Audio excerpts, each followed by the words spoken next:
Enjoy the show.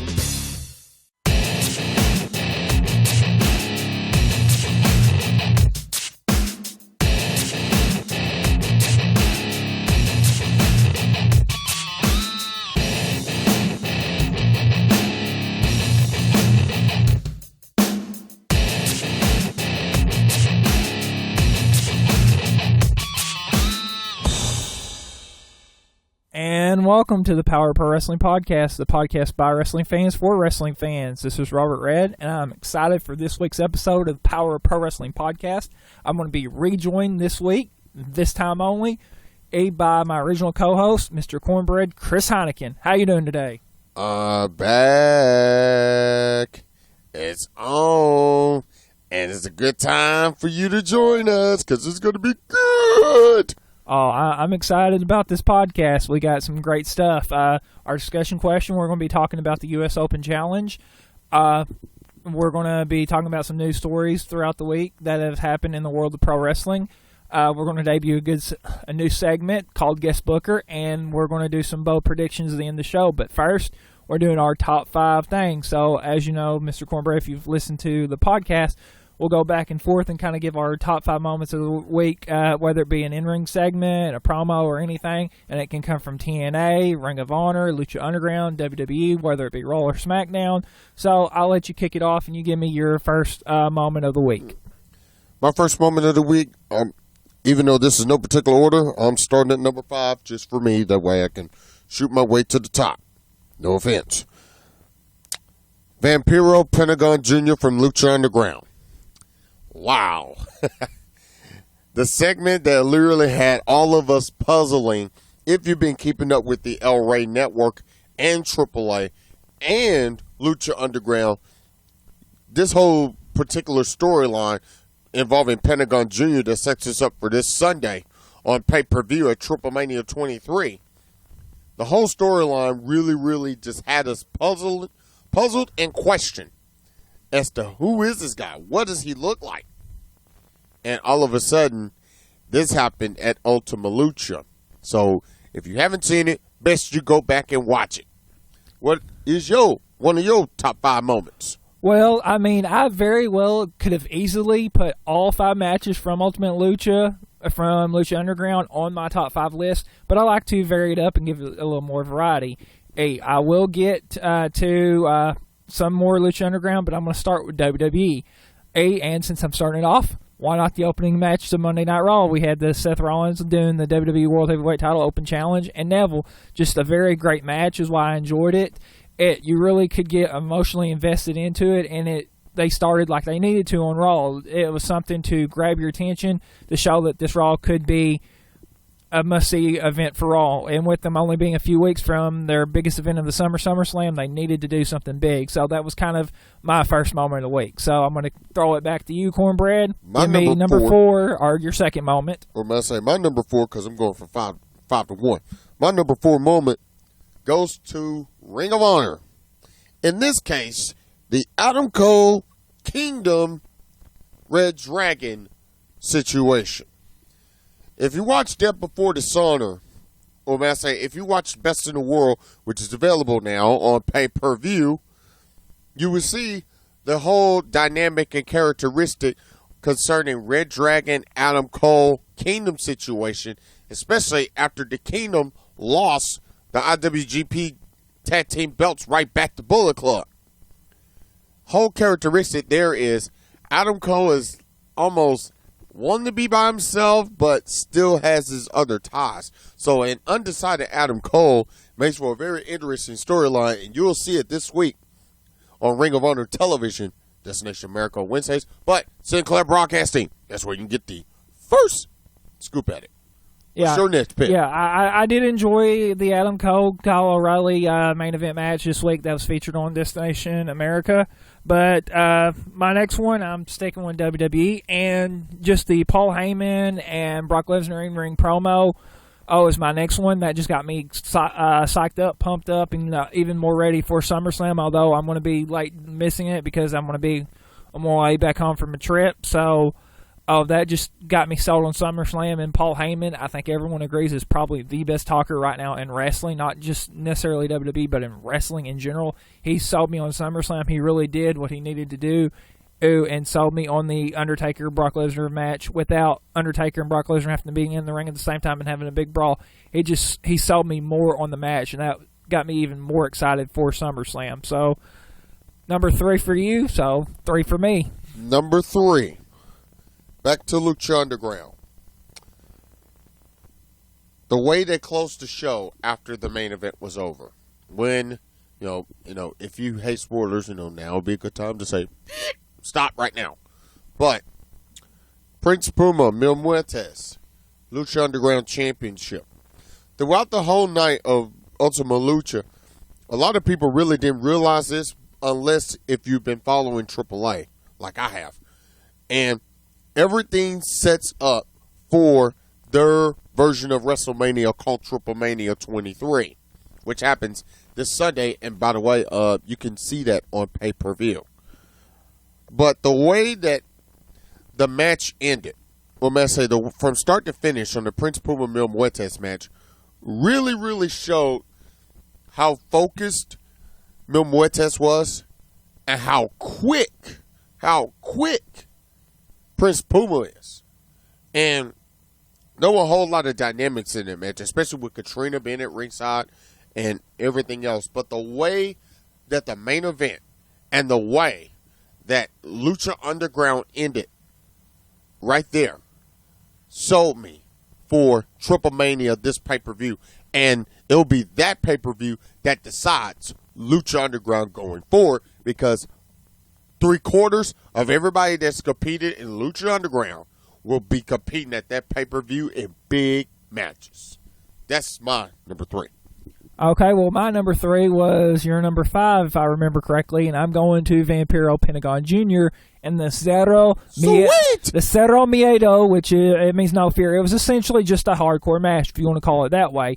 And a lot of people are going to go back and watch the match and just be like, oh, that's a gimmick. It's just hardcore wrestling. It's garbage. But I feel the same way, usually, when it comes to that style of wrestling. I dislike it. It's just, it's hardcore for no hardcore sake is usually what it is. But in this case, if you've been watching Lucha Underground for months and months now, Pentagon Jr. has been hurting his opponent and stuff like that. And then it came to the point to where Vampiro kind of stepped up and stopped him from, I believe, was it Sexy Star? Yeah, or that, Sexy Star. From hurting her. And then that kind of got Pentagon Jr. mad and upset at Vampiro wanting a match, and he's been asking for weeks and weeks. And just like a week or two, he poured gasoline on him, threatened to set him on fire. So I felt that it was necessary that this match went to that state and became very violent and brutal, even to the point of introducing fluorescent light tubes and stuff, because you don't see that on mainstream TV. That's something you would see more in the backyard on DVDs, backyard wrestling, or like a Combat Zone Wrestling in the early days. So to see something like that on mainstream TV and just how physical and violent it was just great. I didn't necessarily like the twist at the end of the match, but the match was great. So your number 2 or your 4th moment, however you want to go, I'll throw it back to you, Cornbread. Well, my number 2 moment will be what you had on earlier, the WWE World Championship, Neville, Seth Rollins. And I know we're going to discuss the John Cena effect as far as the Open Challenge is concerned coming up in one of our segments. But I like the fact that Seth Rollins at least decided to step up his game. Because I felt, and like I said, I know we're going to discuss this with Cena in the U.S. Open Challenge. I felt with him having that match with Cena that Monday night, springboarded to him having that match with Neville. Because Neville stepped up his game. And that, to me, Seth Rollins really needed to step up his game in order for him not to have the lackluster title matches that he has been having since WrestleMania. Because up until this point, the only best match that he's had was the triple threat with Brock Lesnar and John Cena for the U.S. belt. So I felt that match needed to step up. Rollins needed to step up and deliver as a champion, and he did. No question. But Neville, give props to him. We're discussing him in the next segment. your next pick. Okay, well, I don't think you mentioned this one yet, and I'm sticking with Lucha Underground for this one. Game. And it is going to be, since we talked opening matches, how about the opening match to this week's Ultimate Lucha? Alberto El Patron versus Johnny Mundo. And I enjoyed it. It's just a very physical match. It's been a rivalry that's been going on now for months. I mean, it dates back to even, and Johnny Mundo throwing Alberto through Dario Cueto's office window. It's been a very physical match, so I enjoyed it. It got me excited and pumped for Ultimate Lucha and the matches to come. And also seeing Melina Perez returning to help them out. That's the turning point there. That was the turning point, so that made me excited about the match. So give us your number one, the last moment of the week that you got. I'm sure this is a difficult one. As difficult as this was, I'm going Impact Wrestling on this one. Austin Aries, Rockstar Spud. For this simple reason. Not only with the stipulations of Aries win, you become Rockstar. Aries lose, you leave TNA. It was the fact that Rockstar Spud really stepped up his game since winning TNA British Boot Camp. Because a lot of reality-based wrestling competitions would not allow the winner to really be showcased big time. Spud got showcased right after he won. And it was in England at a one-night-only pay-per-view that Spud beat Austin Aries. Yeah, it's strange to say he beat him clean. But he beat Austin Aries in England. One proof, 2014 January. The one-night-only pay-per-view that took place in England. The Joker Squall tournament. Now that played into this, and it was excellent. But Spud really showed heart and determination against bar none, one of the best in the business. And I'm talking Austin Aries. It was sad to say that Aries had to leave the company because of the loss of the match. But bottom line, you got to give Aries credit for really, really establishing Rockstar Spud and really putting him there. That's me, and let's go to you for your next moment. Well, let's just say irony of ironies. My last moment happens to be, drumroll please, from Impact Wrestling, Rockstar Spud versus Austin Aries. So we have a winner. Jackpot! We are on jackpot. And just for the very reasons you mentioned, the whole one not only pay-per-view of him beating them, but I enjoyed the match. I didn't figure I would necessarily enjoy the match. But Rockstar Spud and Austin Aries, it started off kind of slow. I wasn't necessarily into it, and they started getting into it. I had a nice false finish there, and I got emotionally invested in the match, which is what you need to do in professional wrestling, is get people emotionally involved in your match to make people care about what the outcome is. Now, I've known for months that Austin Aries lost the match. And obviously, due to website spoilers. Yeah, and obviously showing up at Ring of Honor after that. So I mean, you'd know that he lost the match. So with that, I just enjoyed the match. It was good. I got emotionally invested, and to see Spud actually get a big win like that just made it that even better. But that shows you the power of when you take advantage of winning competitions. Okay. And Spud took advantage of it. Big time. Okay, well, that leaves us with the end of our top five segment. And I want to know what your guys' top five segment is. So just comment. You can tweet me at Robert Red Jr. or what maybe your top five segment of the week are for wrestling. So this is Cornbread Chris Heineken. You're listening to the Power of Pro Wrestling Podcast. It's now time for our second segment this week on the Power of Pro Wrestling Podcast, and we're going to go outside the ropes with this one. And with this, we talk about just 5 news stories that have happened within the news of pro wrestling. So I'm going to start off with the first news story, and it's the TNA personality getting a new podcast. And if you know, in the news, it has been announced that Mike Tenay is actually going to be doing a new podcast, and I think it's through Play.it, and it's going to be dealing with Las Vegas type stuff like gambling and stuff like that. So I wanted to get your thoughts on this. Do you think Mike Tenay will have a successful podcast? Do you feel this kind of fits his profile? Just what's your thoughts, Mr. Heineken? Well, yes. The actual name of the podcast will be called Professor Vegas, and it discusses mostly professional wrestling in all aspects, plus sports and Las Vegas, gambling bets because technically that's where, DraftKings and all of that sort of thing always come into play there. But it's unique to hear a perspective from somebody who has been in the business and covered the business for over 50 plus years. From, doing comic book strips and certain little minor stuff in Mexico all the way up to WCW and AAA, and eventually end up being the personality, almost the face and voice of TNA for so many years. It'll be good to hear his insight because I'm a sports broadcaster and a sports reporter, and like I do with Jim Ross, and I know for a fact he always does podcasts with Jim Ross. Mike Tenay will be really, really good. I think it will be successful. Okay, I agree. Now let's move on to our second topic. And it was rumored that WWE is meeting with Destination America to possibly shop some of its shows to start airing on Destination America, with either being main event or superstars, and it was even possibly talked about NXT. So do you feel that this is a good move for WWE to move to Destination America and try to shop some of their shows on Destination America? No. And the reason why it's not a good move, because you're about to have a space cleared on Universal, which is the only cable network that reaches all the other countries that the USA Network and Sci-Fi cannot reach. So to me, I understand you trying to go to a new network, but look at the main reason why you jumped to Spike TV.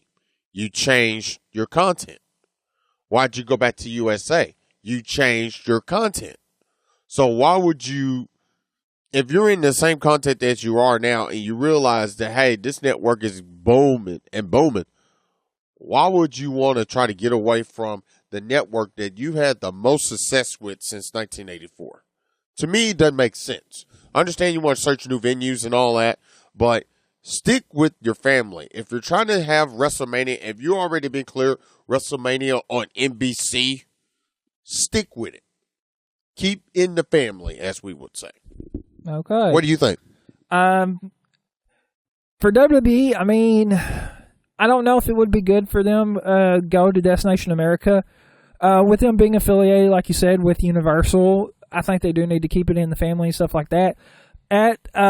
With what they have on TV now, SmackDown and Raw, you've got 5 hours of content on TV already. Trying to add more television content, I don't know if it would be helpful because I don't know that people have that much time in their day that they would be able to watch that much wrestling. And plus, I think with the superstars and main event being on the network, it adds more value to the network because you have more content on the network to watch. So I think you should leave it on the network in terms of superstars and stuff like that. Even NXT, them talking about shopping on television, granted, that might allow for greater penetration for NXT, but I think that's the main reason that a lot of people are watching the network other than pay-per-views is for NXT because it's such a good product. So I think if you took NXT off the network, that would potentially decrease the value of the network for that. So let's move on to our third news story, and it is TNA is supposed to be doing a live event tour leading up to Bound for Glory. Do you feel this tour is going to be successful, or just kind of what's your thoughts on this in general? I love it, to be honest, because this is what TNA needed. TNA does not, for me, I say traveling on the road, especially if you're big companies like ROH, WWE, TNA, living on the road is good because you expose more people to your product. You really reach the home field, the home core audience that you really, really need. And you're not necessarily in the Impact Zone all the time. Granted, you can use the Impact Zone for television like they've done in 2005 and 2006 and still be able to travel on the road. And I mean, I know TNA's in the process of a rebuilding deal, and it needs to be rebuilt. And the best way to rebuild that core audience that will help you for the pay-per-view and afterwards is to do it now. Especially while you got the chance now.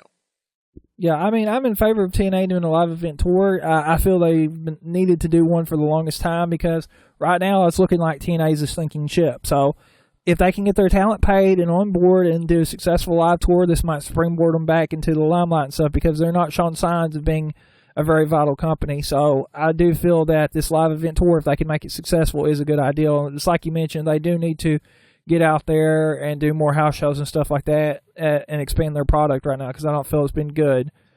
So let's move on to topic number 4, and it's Paige's Stable. They're getting a name change.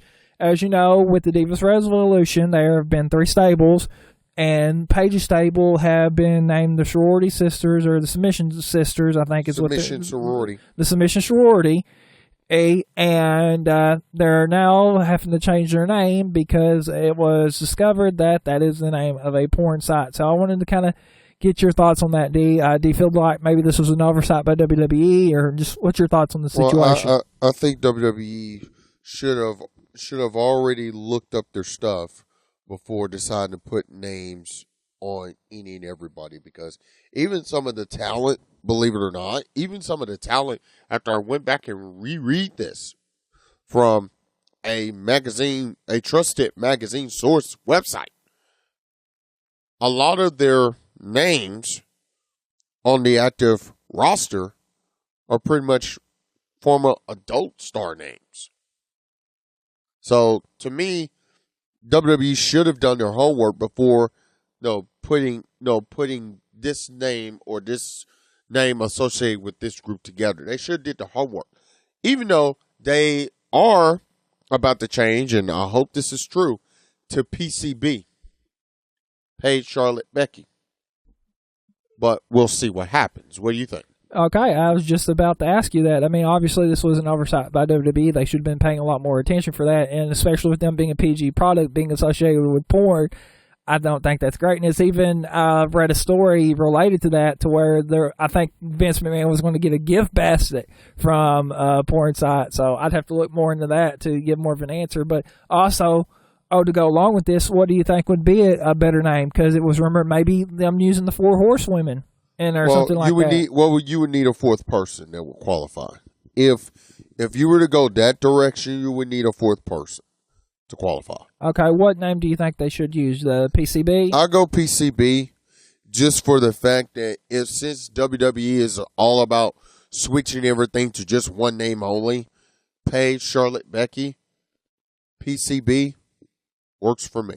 Okay, well, we're going to stick with the ladies too in this segment, and Ring of Honor was talking about doing an all-women show, like maybe for DVDs and stuff like that. I know that way you mentioned Ring of Honor was possibly going to start thinking about doing maybe a full-time women's division. So how do you feel about this, given the popularity of Ronda Rousey and stuff like that? Do you think Ring of Honor needs to do like an all-women show, maybe like a DVD exclusive or something like that? Well, if you're a regular follower of Ring of Honor like I am, and even in merchandising, or if you've really been following the company since its inception in 2002, they already have a Women of Honor DVD out.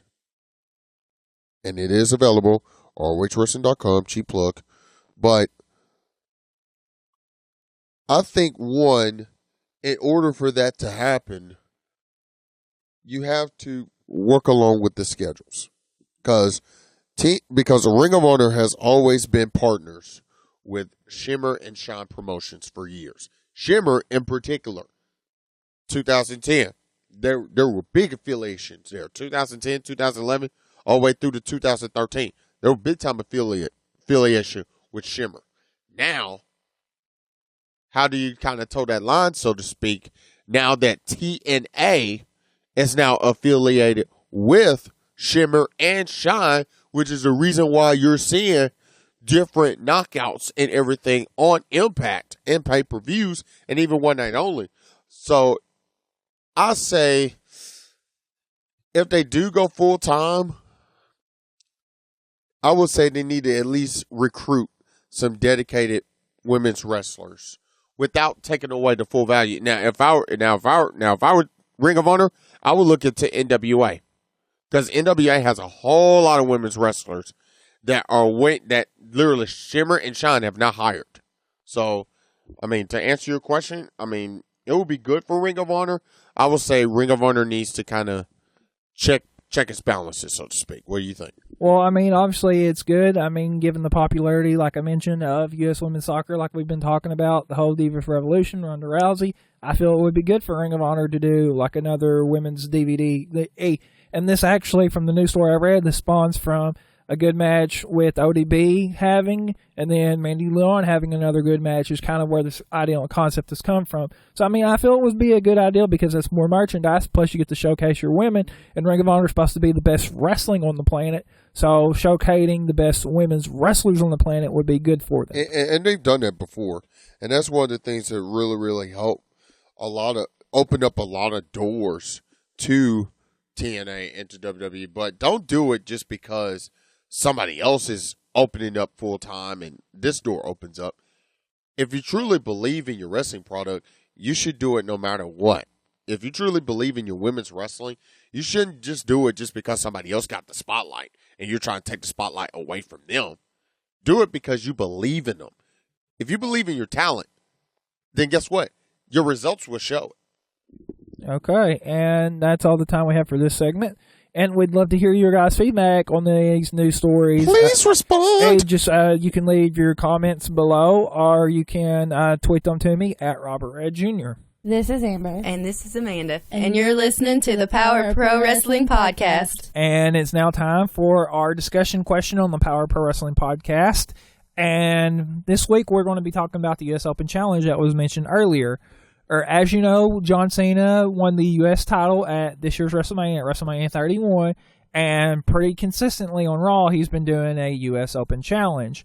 Well, with that, I wanted to get your thoughts, Mr. Heineken, and I'm going to read the question how I have it worded verbatim. It says, do you think the U.S. Open Challenge has been successful in producing new stars? So, yes or no, and kind of give your reason why or why not it's been successful.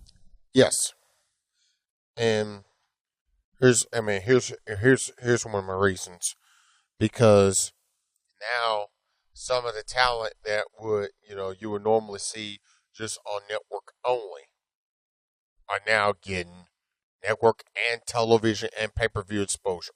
Case in point, even before the Open Challenge, you would see Cena in matches with Dean Ambrose, which have been nothing short of 8 on the board. Because they both really, really mesh together, really, really work good. But look at the Open Challenge here. Ambrose, Rollins, Neville, Kevin Owens, Cesaro, Rusev, Sami Zayn. You have 4 former NXT champions. 4.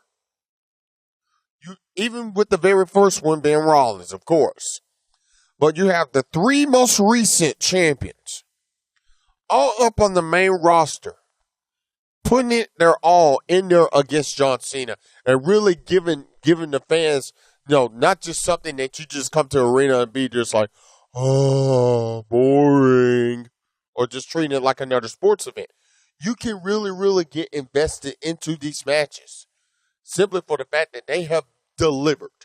So as far as making new stars is concerned, this has been really, really good, especially with Neville and the resurgence of Cesaro.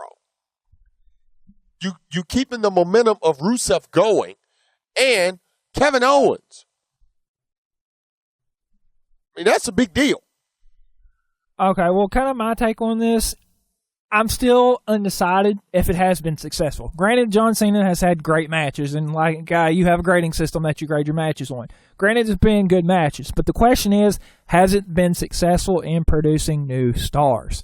I can't say yes, but I can't say no.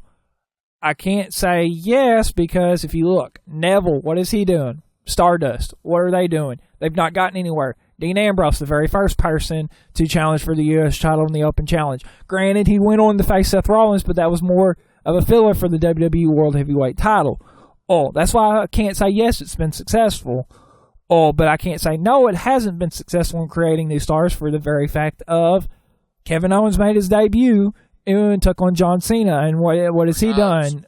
So, I mean, that's been great. And like you mentioned, Cesaro. Cesaro has not really been getting that connection as of late with the audience, and then having 2 amazing matches with John Cena, and really, I guess, to the fans, he's got more connected. A lot of people are now, I think, responding better to Cesaro. So I can't say no that it hasn't been successful, but I can't say yes that it has been successful either. But do you think this would be a question that could be answered like in the near future, like close to the end of the year, especially when you really, really look down on everything that we've graded on WWE throughout the whole entire year? I mean, could this be something that we could answer in the future based off everything you just said and everything that, we literally discussed in this open challenge? I mean, do you think that could be a question that bar none we could put to the audience like we always do?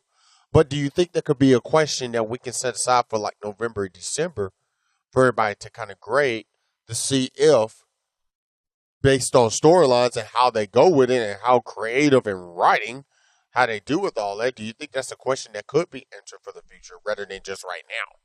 Well, I mean, given time and having a retrospective, like you said, at the end of the year, I would like to see if this has produced new stars, if John Cena is possibly still the U.S. champion after SummerSlam and later on in the year. I'd like to see if possibly this does create new stars just given more time. But that's really all the time we have for this segment.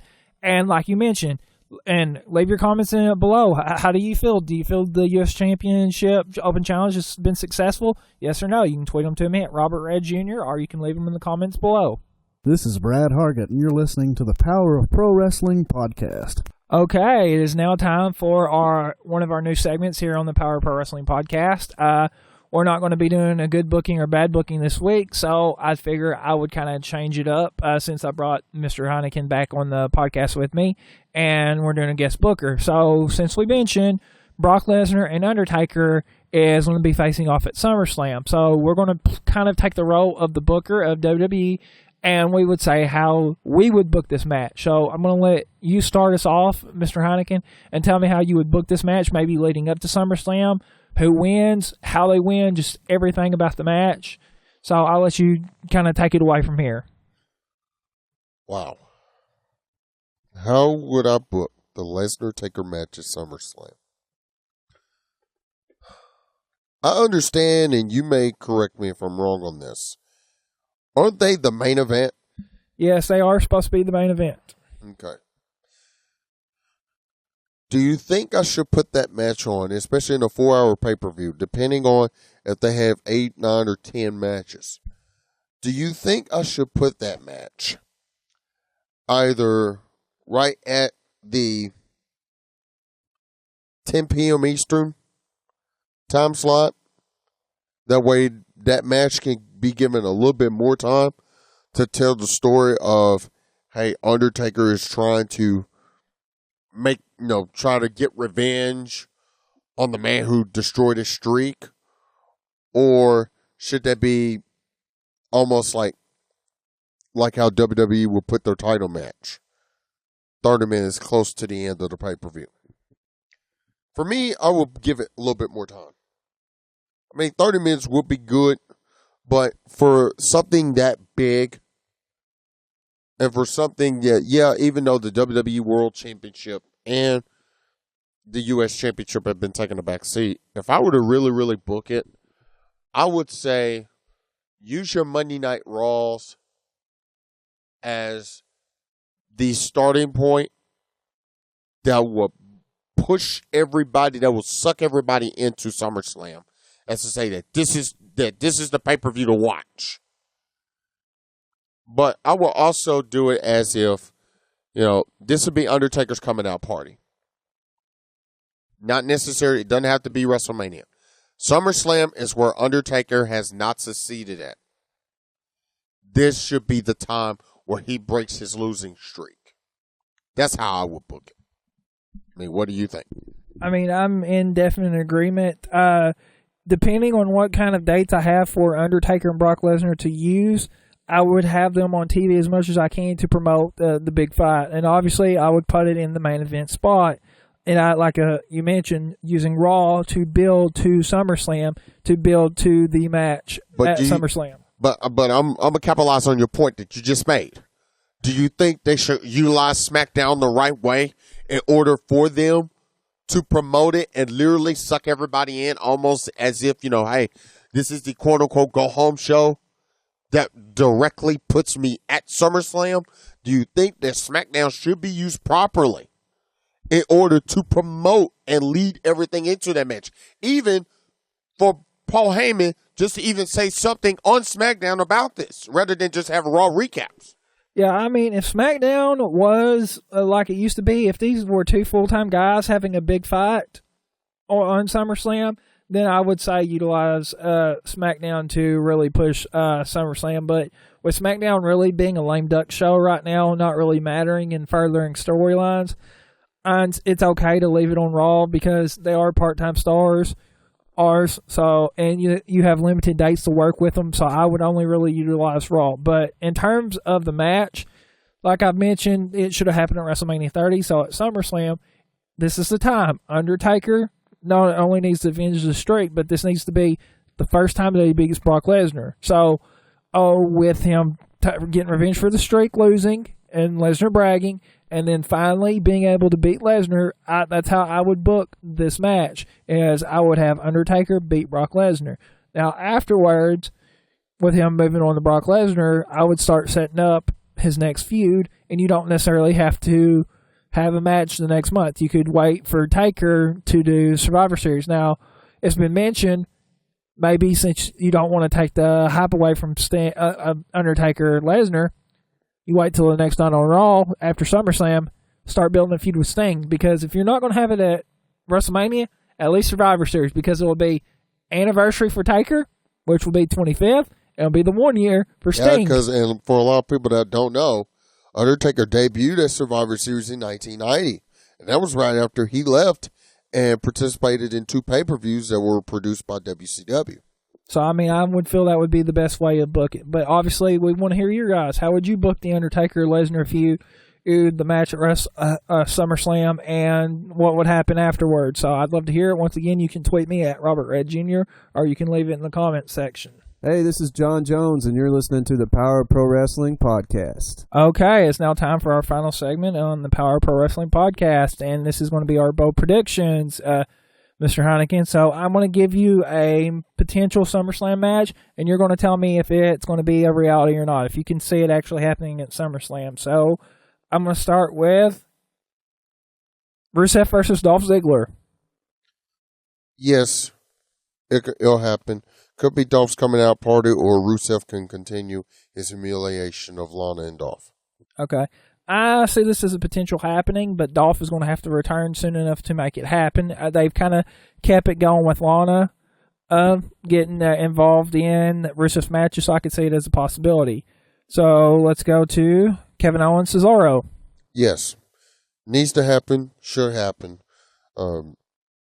These two guys are on an incredible collision course after the U.S. Open Challenge deal. So, yes, this match should happen. And maybe possibly the winner could get another shot at Cena's title if he's still champion. Yeah, I see this as a reality, too, that it will happen. And just for the simple fact of what's been going on in the U.S. Open Challenge with Kevin Owens and Cesaro, they've kind of had a feud going. So I do see this as a reality happening at SummerSlam. So let's go to Lana versus Summer Rae. As much as I really want to see it, I don't think a whole lot of fans will be into it. So reluctantly, I'll probably have to say no. Yeah, I agree. It will not be a reality either. We've not really... Summer Rae's the only person we've really seen wrestle, and her having a match with Lana, I don't know that people would be interested, and I don't think WWE would want to book it, so I don't see it as a reality.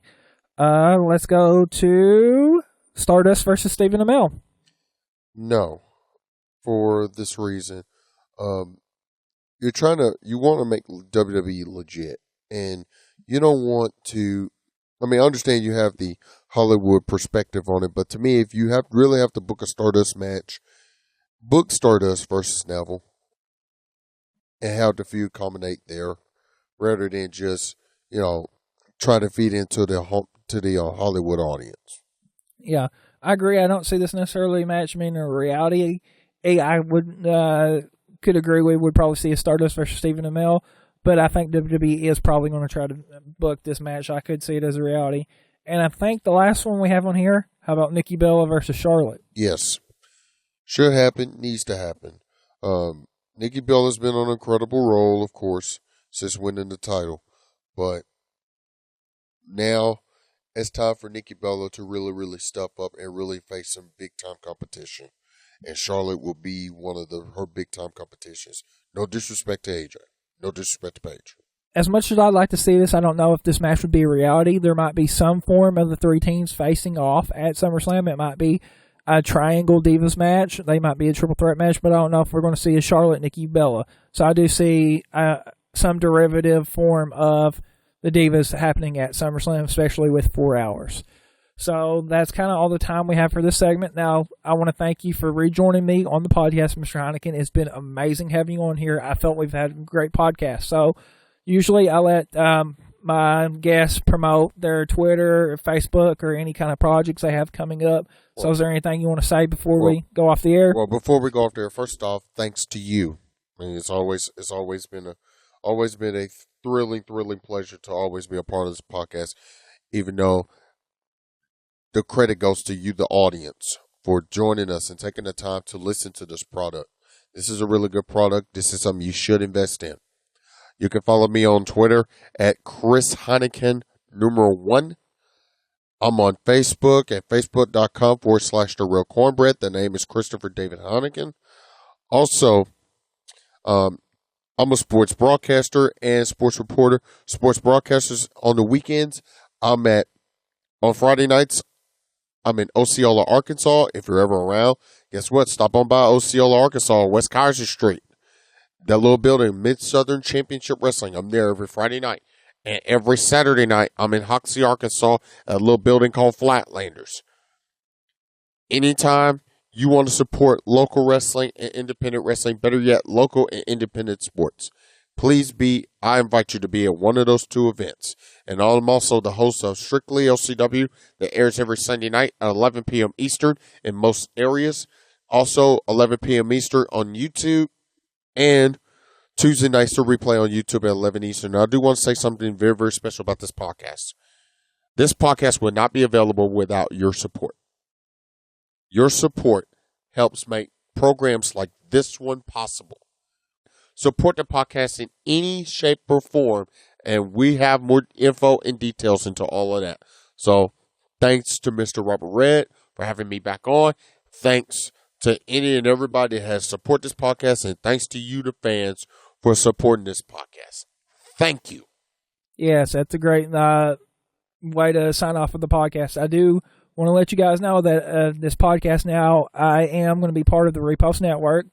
So just please listen and support the podcast that way. Plus, I have relaunched the Patreon. That's patreon.com/PPWP. And I'm going to do something a little bit extra special with this. Not only are you going to get early access to the podcast, but you're going to get more exclusive features. Like after we go off the air on this podcast, we're going to do some more topics that are going to be exclusive to Patreon. We're going to start hopefully do some blogs, either by me or Mr. Heineken or a guest blogger I'll be on. We're just going to give you a lot of great exclusive content. And by you supporting the Patreon, it's going to help to make this podcast even better, or by allowing us to buy new equipment like video cameras and stuff like that, so we can start doing a video version. You can look at my ugly face if you don't want to just check me out on Instagram, which I have. I mentioned my Twitter, my Instagram. I have Facebook too, and the Power Pro Wrestling.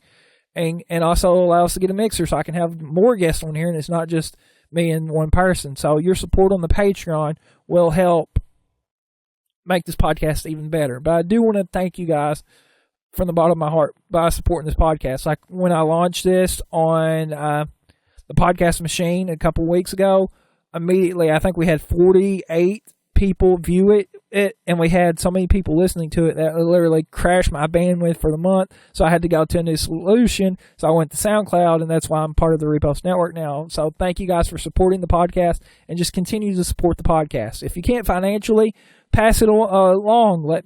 Share it with your friends. Let them listen. That helps out too. And maybe if they have some money, they can throw it our way too. So just keep supporting the podcast. But I want to, once again, I'm going to sign off. I've rambled too long. Thank you, Mr. Heineken, for rejoining me. Hopefully I can convince you to come back some other time to be a future guest on the podcast. But this has been Robert Red with the Power Pro Wrestling Podcast. Thank you guys for joining us, and we will catch you guys all later.